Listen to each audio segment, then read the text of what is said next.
Welcome to Mini Lecture 4. In this mini lecture, we will be discussing slavery. I've put as a subtitle an old institution in a new world.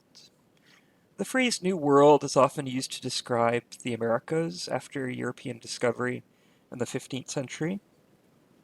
Slavery, though, did not begin in the Americas.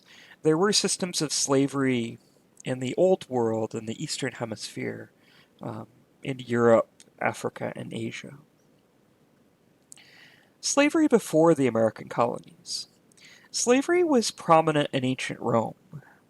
From the 4th century BCE through the collapse of Rome in 476 of the Common Era, slavery was used as a labor system in Rome. In the Roman Empire, up to 40% of the residents of the Italian peninsula were enslaved. Moving ahead in history, the Crusades took place in the 11th, 12th, and 13th centuries. These were wars inspired by religion, where Christian armies invaded the Middle East. And during these invasions, Christian crusaders captured prisoners, typically Muslims. And these prisoners were put to work on plantations as slaves. Also, slavery was prevalent on the Mediterranean islands in the early modern period. And many of those who were enslaved were Slavic peoples. Slavic peoples are peoples from Eastern Europe. Slavic is a language family. And so individuals from Eastern Europe were enslaved. This is where the term slave comes from. It's from the word Slav. With the discovery of the Americas, there is a great demand for labor. The Spanish and the Portuguese established sugar plantations on the Caribbean islands and in South, Central, and even North America.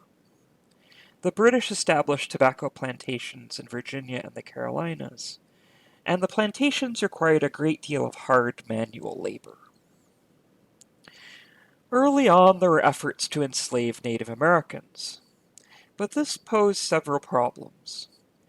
Native Americans had never been exposed to the diseases of the Old World prior to European contact. So Native Americans had no natural resistance to influenza, smallpox, measles, and a host of other diseases, and Native Americans died in large numbers as a result. Native Americans also could easily run away and join local tribes. They knew the local terrain better than the Europeans, so it was very easy for natives to escape from slavery. Plantation owners in colonial America did attempt to use European labor as indentured servants.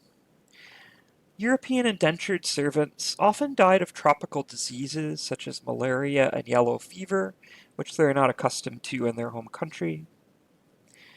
Also, wages in Europe increased in the 17th and 18th centuries, which reduced the number of Europeans who were willing to migrate to the Americas. Another issue was that white indentured servants could run away from the plantations and pass themselves off as free persons. Beginning in the 16th century, Portuguese and Spanish merchants began to bring Africans to the Americas as slaves. Both Old World diseases and tropical diseases were common in West Africa. Therefore, Africans had developed some degree of resistance.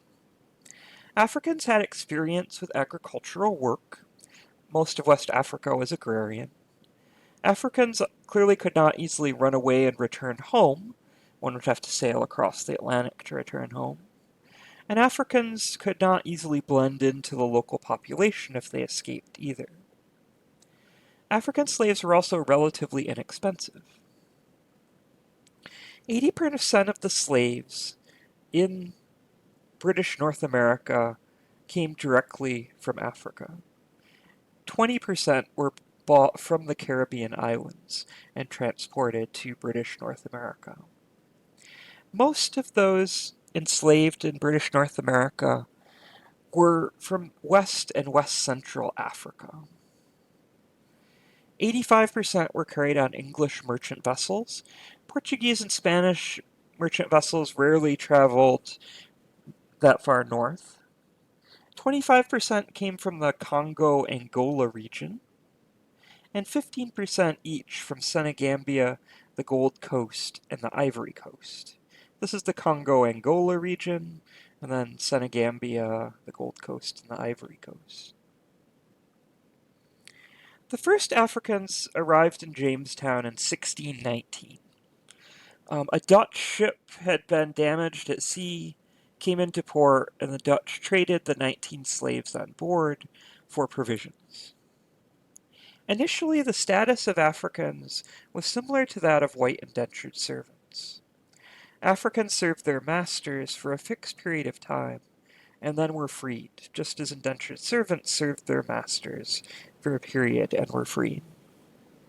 Most of the Africans were actually Atlantic Creoles who spoke English or other European languages.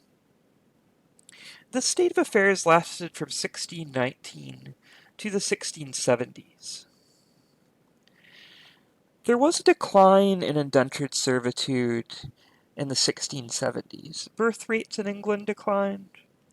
The English Civil War disrupted the flow of migrants from England to America. Real wages in England increased in the mid-17th century, and many Europeans preferred to migrate to the New England colonies rather than the Chesapeake colonies. There's a better chance that you could own land if you traveled to New England. By the end of the 17th century, more whites were leaving the Chesapeake for the mid-Atlantic and New England colonies than were arriving from Europe. The formation of the Royal Africa Company in 1672 increased the availability of slaves as well. The Royal Africa Company was a British company that explicitly brought slaves to British North America. From 1672 to 1740, the Royal Africa Company transported large numbers of Africans to the Chesapeake for sale. The importation of slaves to the Chesapeake peaked in 1740. The African American population in the Chesapeake increased rapidly. In 1660, there were 1,700 African Americans living in the Chesapeake. By 1680, there were 4,600 African Americans in the Chesapeake. And by 1700, there were 13,000 African Americans in the Chesapeake. Between 1690 and 1770, 100,000 slaves are brought to the Chesapeake from Africa. By 1776, there were about 200,000 African Americans in the British North American colonies. In 1780, 40% of the population of the Chesapeake was African American, and less than 5% of the African American population were free. In terms of the demographic characteristics, in the 17th century, most of the slaves were young men. Young men were more highly desired because they could perform hard physical labor. There was an imbalance in the sex ratio until 1740, with more men than women. Most of the slaves came directly from West Africa, and there was a very high mortality rate for new slaves. By 1740, a sex ratio balance was achieved, and increasingly slaves were born in the colonies.